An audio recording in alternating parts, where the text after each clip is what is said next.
A usted, representante. Continúa la representante Juanita Gubertus por 10 minutos. Gracias, señora Presidente.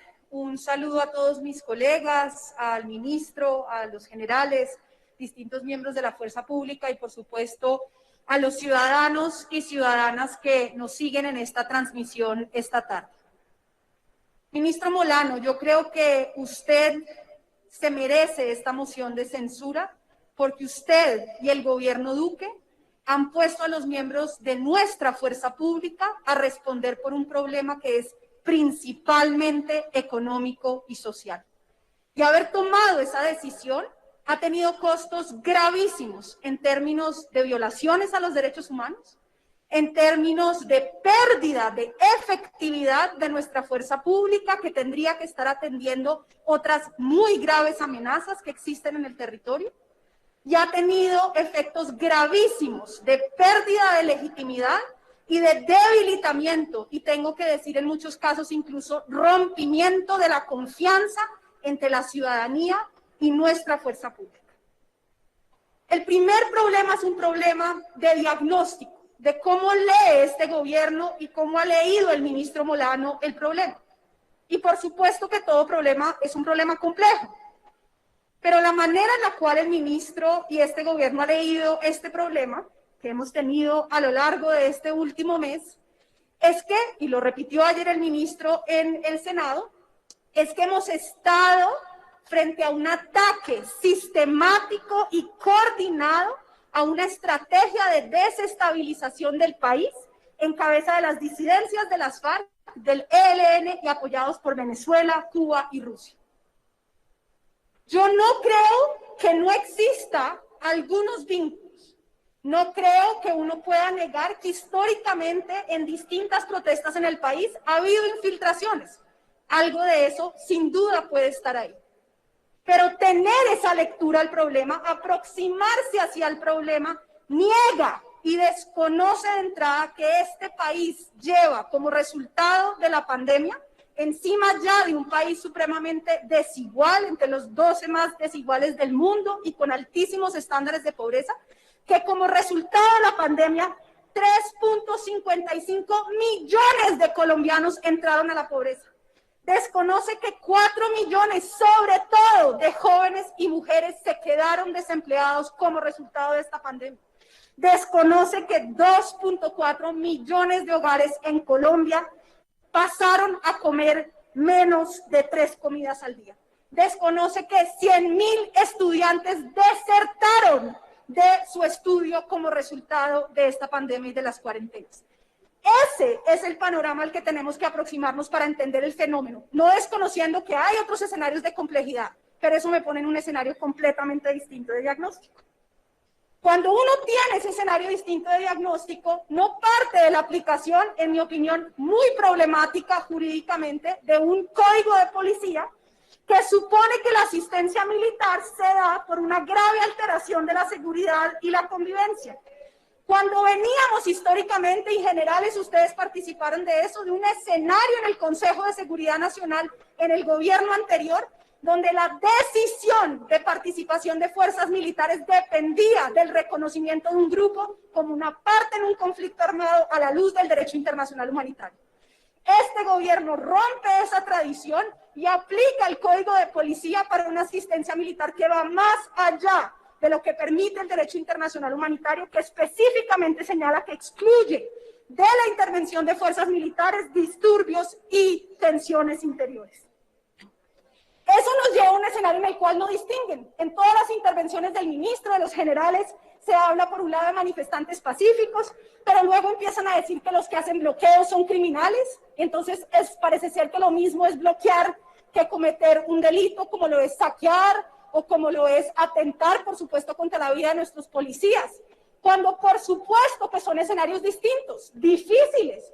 Yo creo que los bloqueos han generado una afectación gravísima a la ciudadanía, pero eso no se resuelve a punta simplemente de fuerza pública. Se resuelve con un ministro y un gobierno que sea capaz de sentarse a negociar en serio y no a poner a nuestra fuerza pública a responder por un problema que no deberían tener que estar enfrentando los miembros de nuestra fuerza pública.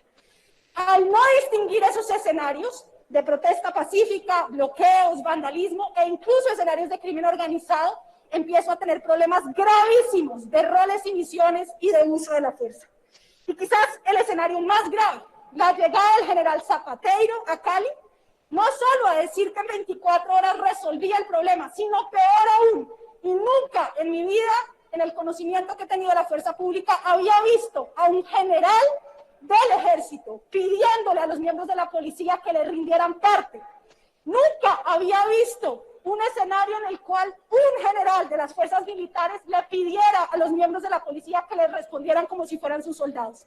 Esa no es la policía que ha luchado contra los carteles, esa no es la policía que estuvo detrás 100% del proceso de paz. Esa soy una policía sometida a que sean los miembros de las fuerzas militares los que regulen sobre su conducta. Y ahí hay una vulneración muy grave de roles y misiones. Hay además una descoordinación gravísima entre la estrategia de negociación y la estrategia de seguridad. ¿Cómo es posible que el 13 de mayo, cuando este mismo Congreso estaba sesionando en Cali, al mismo tiempo estaban los miembros civiles del gobierno negociando supuestamente en una mesa de conversaciones con los jóvenes y exactamente ese mismo día estaban desbloqueando la vía UBA? Por supuesto que hay que buscar escenarios de desbloqueo, insisto, creo que los bloqueos han afectado gravísimamente a la población, pero ningún gobierno serio que pretenda supuestamente negociar se puede parar con la directora del ICF a decirles, juro que claro que no estamos interviniendo en ningún punto, cuando exactamente al mismo tiempo, y están los videos, estaban levantando los bloqueos en Buga. Hay una descoordinación entre la estrategia de negociación debilitada, poco estratégica, y la estrategia de seguridad que, insisto, pone a nuestra fuerza pública a responder un problema de economía, de factores sociales que no debería ser responsabilidad de nuestra fuerza pública. ¿En dónde nos encontramos? En un escenario, y no quiero repetir las cifras de mis colegas, de incertidumbre absoluta sobre cuántos son los muertos, cuántos son los desaparecidos, cuántos son los casos de violencia sexual. Porque este es un gobierno que no ha sabido entender que tiene un problema de legitimidad, que las instituciones han sido cooptadas por este gobierno y que si no crea cuanto antes un mecanismo creíble que rinda cuentas sobre cuántos son los desaparecidos, dónde están, cuántos son los hechos de violencia sexual y cómo se dieron, y cuántos son efectivamente los muertos a manos de vándalos o a manos de miembros de la fuerza pública, no vamos a poder tener tranquilidad de poder esclarecer lo sucedido. Y cada día que pasa de esa falta de claridad, pierde aún más efectividad y aún más legitimidad nuestra fuerza pública. Entre tanto, este es un gobierno en donde el general Zapateiro llega a Cali a decir que todo está perfecto, y abro comillas, estamos haciendo las cosas bien, no se preocupen, tenemos todas las filmaciones. Con el escenario en el que estamos, esa es la manera de tratar de calmar los ánimos, de tratar de reconocer que ha habido gravísimas violaciones y distinguir de cuándo no han sido. Eso simplemente aviva el fuego y genera aún más pérdida de confianza. ¿Qué pasa? Que nos enfrentamos a un escenario donde la justicia penal militar no ha dado en el pasado ninguna garantía de que esto se vaya a investigar, juzgar y sancionar. Cuando uno toma los distintos casos que han sido objeto de la justicia penal militar en el pasado, se encuentra con que de la totalidad de casos que se investigan, solo el 0.37% llegan a juicio. Solo el 0.37%. ¿Qué le dice eso a una ciudadanía que quiere tratar de ver si hay un proceso judicial que le dé confianza? De esos, el 56% no se sabe de quién es la responsabilidad y en el 82% se trata de investigaciones contra el nivel ejecutivo. Esto no me lo estoy inventando ni es nuevo, ha puesto a la policía y a las fuerzas militares, según la última Gallup que salió antes de ayer, en el peor escenario de desfavorabilidad. Estamos en el momento de mayor pérdida de confianza por parte de la ciudadanía en estas instituciones. Eso, a su vez, cualquier persona que trabaja en estos temas sabe que le ha restado capacidad para ser efectivo. Sabe que le ha restado capacidad porque si no tiene la confianza de la ciudadanía, no va a poder operar. Así que termino con esto, ministro y generales. Nosotros creemos en la censura porque creemos que la única manera de proteger la institución es garantizar que ante hechos tan graves cometidos haya realmente un escenario de pasar a hacer unas reformas. Y que esa es la manera no de debilitar la institución, no de generar pérdida de garantías de seguridad, no señor, de reconocer que las instituciones tienen que estar por encima de las personas. Y que si hoy el ministro, de cara a este escenario, no toma decisiones serias de salir y que su salida de paso a reformas, quien pierde es la institución. Pero estamos aquí también para proponer. Es inminente crear ya una misión independiente y creíble que dé cuenta de los casos de violencia. Es fundamental, general, y yo sé que es difícil, pero hay que hacerlo, iniciar un proceso para sacar a la policía del Ministerio de Defensa. Somos uno de los únicos países en el hemisferio, es posible crear un Ministerio de Seguridad Ciudadana, es posible meter a la policía, en mi opinión, que sería el mejor escenario en un Ministerio de Justicia, como funcionarios encargados de hacer cumplir la ley, protegiendo, por supuesto, sus garantías en términos de régimen pensional, pero garantizando que le damos un enfoque muy distinto, porque el escenario operacional cambió. Que formalizamos y transparentamos el proceso de caracterización de las amenazas y de...